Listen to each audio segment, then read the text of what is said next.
Hello दोस्तों, मैं हूं दक्षिश एंड स्वागत है आपका मेरी चैनल एक्सप्लेनेशन विद दक्षिश में। आज मैं 2016 में रिलीज़ हुई शॉर्ट फिल्म कव की बात करने वाला हूं। मूवी के स्टार्टिंग सीन में हमें एक औरत दिखाई जाती है। वो बेहोश होकर एक वॉल पर पड़ी थी। हमें नहीं पता कि वो यहाँ कैसे पहुंची। उस औरत के हाथों में खून लगा हुआ था और उसके शूज पर लगा हुआ खून धूप की वजह से सूख गया था। लेकिन ये औरत जिस सिचुएशन में फंसी है उसके सामने ये खून कुछ भी नहीं है। हम ऊंची उठती लहरों को देखते हैं और उसकी आवाज़ से सिचुएशन और भी डरावने लगती है। लहरों की वजह से उस वॉल पर क्रैचेस पड़ गए थे। लहरों की आवाज़ से उस औरत को होश आ जाता है। आंखें खोलने पर उसे सिर्फ कंक्रीट की वॉल दिखती है। अभी तक उसे पता नहीं था कि वो किस मुसीबत में फंसी हुई है। वॉल स्ट्रक्चर एक कर्व शेप में था, जिसके ऊंचे तरफ बड़ी दीवार और नीचे अंधेरा था। ऊपर से उस औरत की हालत भी बहुत बुरी थी, जो उसकी यहाँ से निकलने में मदद कर सकती थी। उसका लेफ्ट लेग उसकी बॉडी के नीचे फोल्ड हुआ था। वो उसे हिला भी नहीं पा रही थी। उसे जैसे सिचुएशन समझ आती है वो जल्दी से चिल्ला देती है और उसके उस मोमेंट से वो नीचे खिसक जाती है।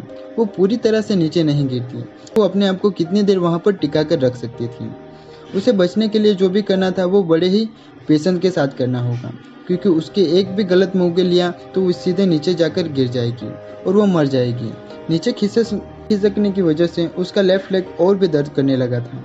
उसकी सांसें तेजी से चलने लगती हैं। वो जान चुकी थी कि यहाँ से निकलना नामुमकिन सा था, फिर भी वो अपने लाइफ के लिए प्रार्थना कर रही थी। वहाँ का पूरा नज़ारा देखते पर हमने पता चलता है कि वो एक हाइड्रो पावर प्लांट था। अपनी सिचुएशन को कोस रही थी कि तभी उसे बहुत डरावनी आवाज़ आती है। वो सोचने लगती है कि नीचे गिरना कितना भयानक होगा। वो ऐसी ही पड़ी रही तो उसे मरने में थोड़ा टाइम लगेगा, लेकिन अगर वो थोड़ी सी भी मूव हुई तो वो उसी पर गिरकर मर जाएगी। दोनों ही सिचुएशन में उसे मरने ही वाली थी। अब उस पर डिपेंडेंट था कि वो क्या चुनती है। वो दूसरा ऑप्शन चूज करती है। वो अपने राइट लेग पर थोड़ा जोर देकर थोड़ा सा मूव करने की कोशिश करती है, लेकिन नीचे और खिसक जाती है। अपने हाथों की देखती है। उसके हाथों की दोनों उंगलियों की खून की वजह से बुरी तरह चिपक गई थी। वो उसको अलग करती है और अपने हाथों को जैकेट से क्लीन करती है, ताकि जब वो ऊपर जाने की कोशिश कर अपने हाथों को जख्म पर फूंक मारने लगती थी। थोड़ा आराम करके फिर वो अपने हाथ और पैर को इस्तेमाल करके ऊपर जाने की कोशिश करती है। लकीली इस बार उसे थोड़ी कामयाबी मिल जाती है। वो शांत होकर सांसें लेने लगती है। वो अपने हथेलियों को फिर से चेक करती है। वॉल की सरपेज की वजह से उसकी में जान ही नहीं बची थी। फिर से वो अपने हथेली पर फूंक मारकर दर्द को कम करने की कोशिश करती है और घबराहट की वजह से उसे भ्रम होने लगता है। उसे कर्व के नीचे हाथों के दो ब्लड प्रिंट दिखाई देते हैं, लेकिन उसमें उसकी बॉडी नहीं दिखाई दे रही थी। वो थोड़ी हाइपर हो जाती है और वो उस ज़्यादा ना सोचकर एक बार फिर से वो मूव करती है, लेकिन जल्दबाजी की वजह से वो इस बार थोड़ा नीचे खिसक।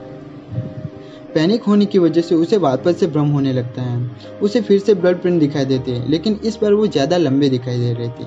वो फिर से मूव करने की कोशिश करती है, लेकिन उस जगह पर वापस देखने पर उसे ब्लड प्रिंट के दो और हैंड प्रिंट दिखाई देते हैं, जिसका उसका दिमाग कह रहा था कि अगर वो जैसी कोशिश कर रही है, अगर ऐसी ही कोशिश करती रहेगी तो वो ज़रूर सर्वाइव कर पाएगी।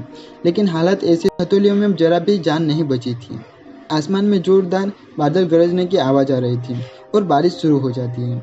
पता नहीं इस वजह से उसकी मदद होगी या उसकी मुश्किलें और बढ़ जाएगी। इस मूव में हर पल दो सिचुएशन मिलती है, लेकिन दोनों में उसकी मौत पक्की थी। बारिश की बूंदें उसके चेहरे पर पड़ती हैं तो उसे थोड़ी राहत मिलती है, जैसे कब्र उसका घर हो और वो यहाँ पर बहुत देर से रह रही होती है। लेकिन ये शांति ज़्यादा देर तक नहीं चलती। बारिश के पानी की वजह से वो फिसलने लगती है और वो थोड़ा और नीचे खिसक जाती है। वो अपनी आंखों बंद कर देती है। वो किसी भी हालत में हार नहीं मानना चाहती। अभी भी उसमें जिंदा रहने की उम्मीद थी, लेकिन वो धीरे धीरे नीचे जा रही थी। तभी उसे याद आता है कि उसके गले में चेन है। वो चेन निकालकर अपने हाथों पर बांध देती है, लेकिन ये आइडिया भी कुछ खास काम नहीं करता। अब वो धीरे धीरे नीचे खिसक जाती है। इस मूवी में ये हमें नहीं दिखाया जाता, लेकिन इस सिचुएशन में खुद को इमेजिन करने में भी हमें डर लगता है। बाकी मूवी की तरह इस मूवी में कोई लाउड सीन नहीं है, लेकिन जैसी सिचुएशन दिखाई गई उस पर यह मूवी हमें पकड़ कर रखती है। ये मूवी हमें अपने अंदर के डर को रूबरू करवाती है, जैसे कि हम कोई डरावना सपना देख रहे हो। आपको ये मूवी कैसी लगी वो हमें कमेंट करके ज़रूर बताएं, और आपको ये वीडियो अच्छी लगी तो प्लीज़ वीडियो को लाइक, कमेंट और शेयर ज़रूर कर दीजिएगा। साथ में सब्सक्राइब करके बेल आइकन को भी प्रेस कर दीजिएगा, ताकि मेरी आने वाली वीडियो की नोटिफिकेशन आपको मिलती रहे। तब तक के लिए बाय, टेक केयर।